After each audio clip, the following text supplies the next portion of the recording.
আসসালামু আলাইকুম রহমতুল্লাহ। কলিং বেলের শব্দ পেয়ে দৌড়ে চলে গেলাম। গেট খুলতেই দেখি আমার হাজবেন্ড চলে আসছে আর হাত ভরা বাজার। মাশাআল্লাহ, দেখে তো আমি খুশি হয়ে গেলাম। দেখেন কি মেয়ে, বাবাকে দেখেই দৌড়ে চলে গেছে বাবার কাছে। আগে বাবার কোলে উঠে নিল, তারপরে যা হয় হোক। আমি হাত থেকে বাজারগুলো নিয়ে আসছিলাম যাতে আর কষ্ট না হয়। এনে সব রাখলাম।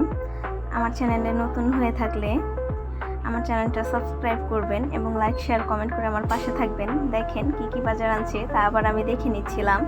মুরগি আনছিল, কলা আনছিল, সরিষার তেল এবং বিভিন্ন ধরনের তরকারি। আমি আবার তরকারিগুলো সব বের করছিলাম, কারণ গুছিয়ে রাখতে হবে। ফ্রিজে সুন্দর করে সব গুছিয়ে রাখবো, কোনো কিছু ভুলে না। দেখেন কাঁচামরিচও নিয়ে আসছে, আমাকে জিজ্ঞাসাও করে নেই কি কি লাগবে। তার মন মতো সে বাজার করে নিয়ে